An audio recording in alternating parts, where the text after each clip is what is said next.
Welcome back to the channel, everyone. My name is Steve. Her name is Jezie. She's upstairs packing because we're going on a trip tomorrow. Not going to tell you where, but you'll see in the videos. If you're new to the channel, I'm an American. She's a Filipina. We share our travel experiences, our life experiences. We play games, challenges. We do funny shorts, reaction videos, all kinds of stuff. So definitely subscribe to the channel if you're interested in any of that. Hit that notification bell so you know when we go live or put any new content out there. And like this video. It really helps with the algorithm. So yeah, today we're doing something a little bit different. I haven't done a video like this before. We're doing 15 Philippine scams, ripoffs, and tourist traps. Watch before you go to Manila. This is Jaycation, pretty big YouTuber, does a lot of really informative videos around the Philippines. So yeah, let's jump into this one. I'm curious to see how this goes. I know there's a lot of things that I'll probably be aware of after doing a lot of reaction videos and talking with Jezie about the Philippines. But there's probably going to be some stuff that I don't know as well. So it'd be good to kind of see what he recommends and how he kind of lays out, you know, the things you should do and avoid while you're in the Philippines. Okay, here we go. In this video, I'm going to give you 15 ripoffs, tourist traps, and scams around the Philippines and Big Manila next on Jaycation. Big city.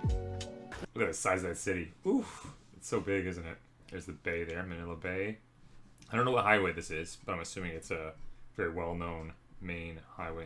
When you're here in the area of Intramuros, you're gonna probably want to ride a kalesa, which is a Filipino horse-drawn carriage, and it's decorated really nicely. The ripoff would be if you got overcharged. 350 to 500 pesos is about the range. 500 is probably the big one with multiple people. If you're hiring a tour guide, the longer you go, the more you're gonna pay for the tour guide. On a hot day, you probably want to ride a kalesa. We want to ride a kalesa because it's a nice day to check out this historical area of the Philippines, but make sure that you're not overpaying too much.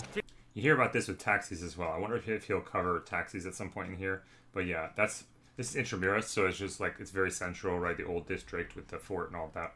This scam definitely has to do with a lot of the expats, especially the white dudes who come here to the Philippines looking for love, looking for a wife, looking for a relationship. And they join these dating services. They end up getting relationship fraud. Either they're getting I'm already with the Filipina, so I don't have to worry about this. Scammed by the so-called service, or they end up getting scammed by the woman themselves, whether it's money or through a green card. If you are to come here and find love, to go to a legit dating service, a legit website, you can always... And don't send money. Just don't send money to people overseas you don't know. Like, you don't even know, even if you have video calls and stuff, you don't know who's actually benefiting from that money. It could be a complete scam. They could be giving it to a friend. They could have a boyfriend. They could have a girlfriend. You know, like they could have a partner already in the Philippines that they're basically just spending the money on. You know, going out and having dinner on you, right? So just don't send money. That's like cardinal rule number 1. Don't send money to someone you don't know, even if you think you know them. You could have been talking for 3 months, and you know they'll give you a sob story or something. You know, oh, my car broke down, or oh, I can't afford rice today. It's like, don't send money. Don't do it. Do your research and figure that out, or just go out to a bar, go out to a restaurant and strike up a natural conversation with a pretty woman, and who knows, she could be the love of your life. This happens everywhere. There's catfishes everywhere. It happens in the West as well. It's not just in the East. It's not just in Southeast Asia. It happens everywhere. Gold digger. So watch out for relationship fraud. The next thing you're gonna want to watch out for are the taxi scams. If you are getting into a taxi, make sure you snap a picture of the license plate. And when you get into the taxi, make sure you request that you're gonna get metered for your ride. Now, the metered taxis. Got it.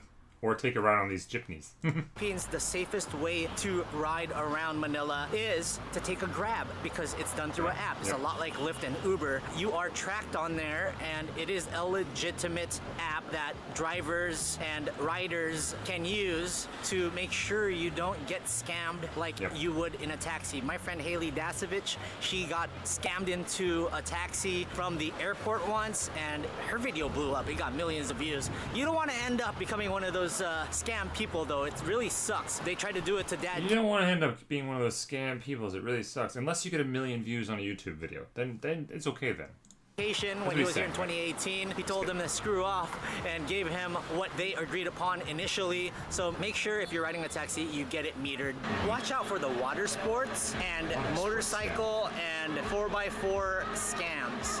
There are bike rentals, water sport rentals. There are rental places that are just out there to scam you. Makes sense. Yeah, I mean, you don't go to a trusted source. Make sure you check around. Don't just some random, company that you see or some random person offering to rent out something. Make sure you look into it a little bit. Use a little bit of internet. If you don't have that, then go to like your hotel or wherever it is, and try to get some advice before you just randomly spend money on something and do something. And always, just like when you're renting a vehicle anywhere, right, as well, you check over the vehicle as well. Check over the motorbike, check over whatever. Make sure there's no damage, there's nothing you can see. Take videos, pictures, whatever you can do, right? The money exchange. Money exchange. This is what I've heard. There are some black market money exchange places that promise better rates than, let's say, the airport or different spots in the mall. I trust the mall more. They have better rates than the airport, and they do give good money back, and it's legit. So, I mean, this just comes down to like just about everything, right? When it comes to traveling in a foreign place or going anywhere new, it just comes down to being observant, doing your due diligence as well, right? So, being observant, understanding that you're in a new place, you need to kind of just make sure you understand your surroundings, you observe, you see what's going on, you know what to look for when it comes to scams and when it comes to people trying to take advantage or even actually rob you as well. So I think maybe he'll touch on it as well, but like pickpocketers, things like that, you should just always be observant, right? Just make sure you're protecting yourself when you're in these places, because you don't know, it's all unfamiliar territory, right? A ripoff is not really a ripoff. It's a ripoff because you know it's not real, but you're actually getting a good deal as long as you know how to bargain down the prices. That is all the fake goods at Green Hills, at the Changi, over at Divisoria, at Tai Tai. You can get jerseys like this Austin Ribs jersey for about 500 pesos. Now, they aren't authentic, they're not real Nike jerseys, but you can get them for super cheap, and this is a ripoff that I encourage you to do because it's fun. And if you're just getting something that you normally wouldn't get, like this Austin Reeves jersey, you can't even find a real one back in the United States, I would say go ahead and get one, especially if you're traveling around the 7,000 plus islands here in the Philippines. There will be airports, mainly here in Naiya and Cebu. There are luggage handlers out there that are just gonna grab your bags and then help you load it onto your taxi, onto your Grab without you even asking. And when they do that, they'll ask you for money after, they'll ask you for a tip. Don't assume that they're grabbing your bags and helping you out out of the goodness of their heart or as part of a service, because it's not. Especially over in the airports, they're gonna ask you for a tip and then they're gonna hassle you. They're gonna give you a difficult time, and you're not gonna like that because you're on vacation and you're trying to get to your destination without any hassle. That is a kind of a silly one, isn't it? But I mean, I guess it is the case, particularly in third world countries, second world countries, right? You don't see it so much in the UK or the US, but if you do have a baggage handler, ask, and you agree to do it in the UK or the US, they will expect a tip as well. Particularly in the US. But I imagine that, if you're anywhere like third world, because, people are just trying to get by, right? They're just trying to make some money any way they possibly can. So people are going to be waiting for these tourists to come. They possibly have money that they can spend on a baggage handler.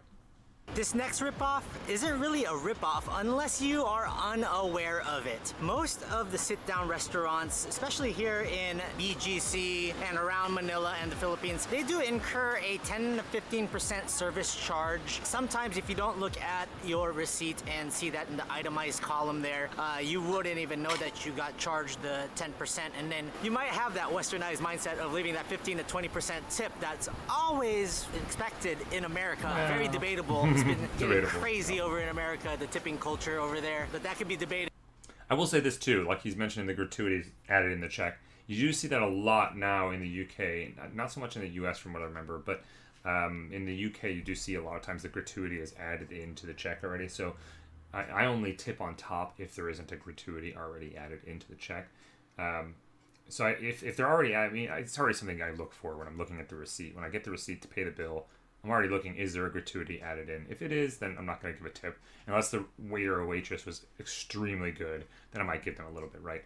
But in America, I would normally give 10 to 20% depending on how, good the service is, right? If the service is bad, 10 or maybe, less percent, probably 10% still because I'm too polite. But, if the service is really good, 20% every time, right? At a restaurant in America. But yeah, I have heard about this. And Jezie being a Filipina, I'm kind of lucky because when we're there, she's going to kind of guide me in this process, right? Anytime we go out to eat, she's going to be the one that tells me that if I need to leave a tip or not. So yeah. Next thing you should watch out for are the spiked drinks. For you solo travelers, for you ladies that are out there alone, make sure you're watching your drinks being poured at a bar, or don't just accept drinks from anybody. I mean, this goes for anywhere, whether it's the Philippines, New Orleans, Thailand, Hawaii, Las Vegas, but make sure you're watching people pour your drink, because you don't want a pill being slipped in there, or a foreign substance, a foreign powder. Places like Poblacion or clubs here in the Philippines around BGC, you don't know. You never know. You just can't trust anybody. So watch out for the spiked drinks, because it does happen here every now and then on occasion. So if you're traveling alone or you're traveling with a group, make sure you're just getting those drinks made right.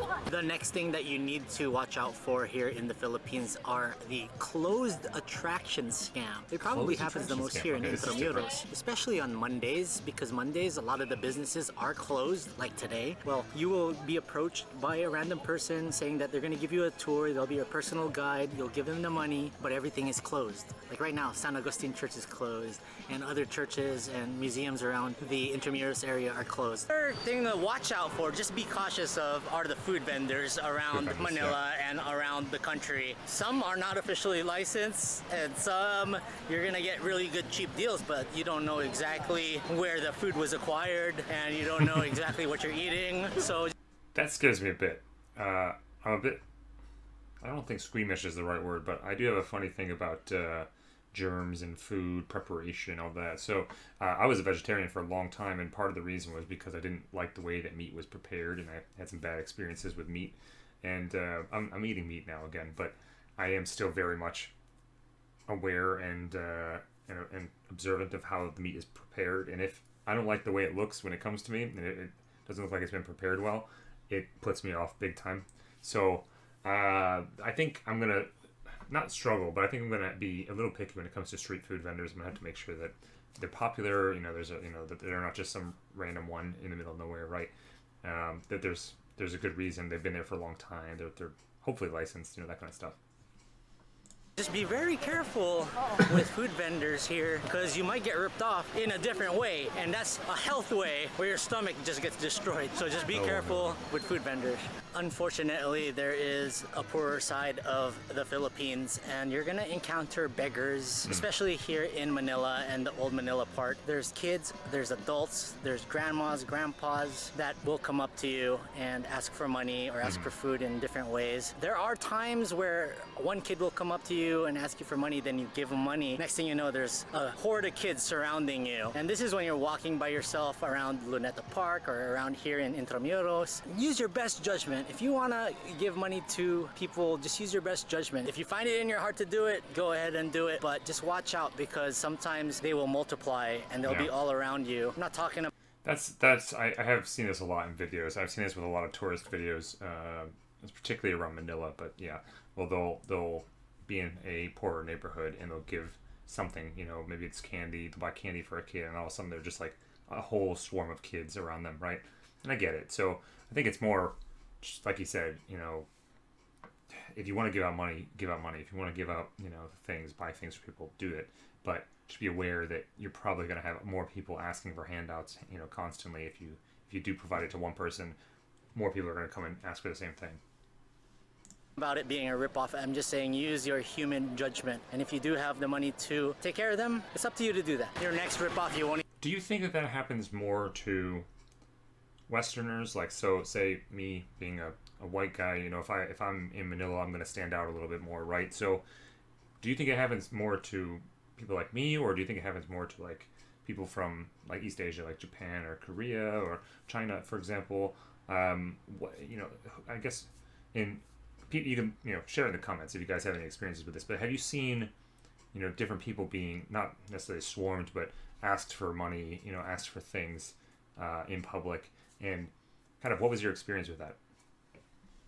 even know happened because it's you being pickpocketed.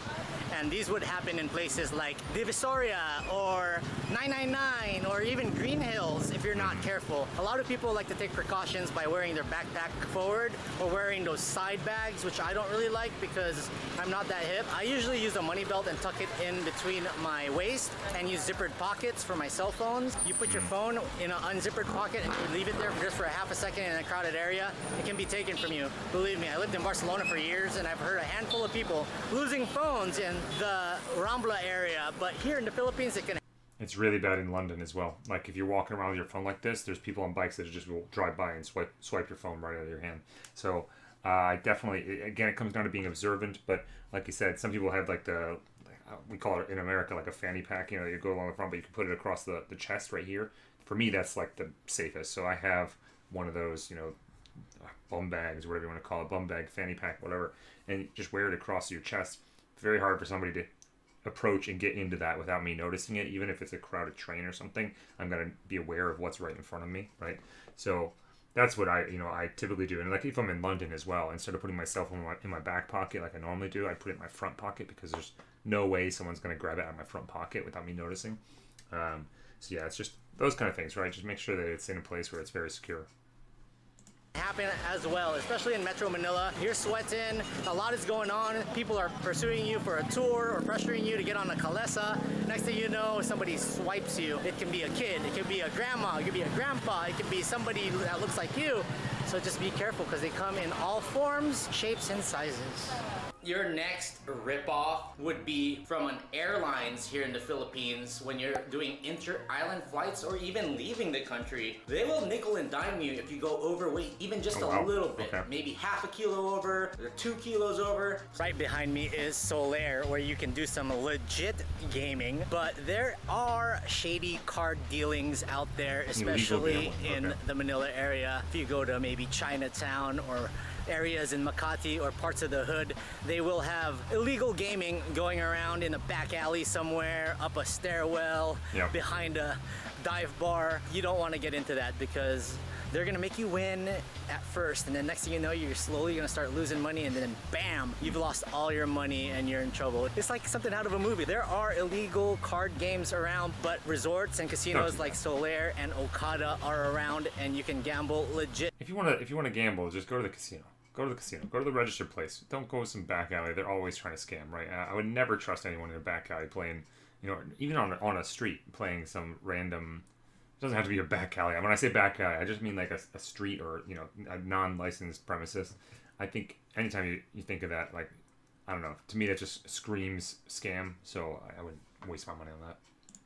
Just like you do in Vegas, or you can fly to Macau, which is not too far away. All right, Jaycationers, so that will do it for the ripoffs, tourist traps, and scams of Manila, Philippines. I hope you liked it.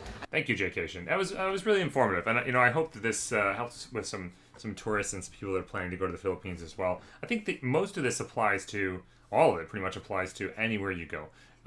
Some of them you won't see necessarily in like, you know, the UK or America, but you'll see them in, you know, Brazil, or you'll see them in maybe, I don't know, in Mexico or whatever, right? So depending on where you are, you know, all of them can apply or some of them can apply, but really it just comes down to be aware of your surroundings, understand the culture, understand the differences in the area, understand that you are in a foreign place and you need to protect yourself and what you've brought, and make sure you know the rules, right? That's the other thing. So I think those are all just like common, you know, things you have to understand and you have to do when you travel abroad. It doesn't matter. It doesn't even have to be abroad, right? If I travel to a new city in the same country, they might be, you know, there might be slightly different rules or things going on in that city that you have to be aware of. So I think it just all comes down to just being aware, being smart, taking care of yourself, right? So yeah, if you enjoy this video, please give it a thumbs up. It really helps with the algorithm. Please subscribe to the channel, hit the notification bell so you see when we launch new content. And yeah, as always, later.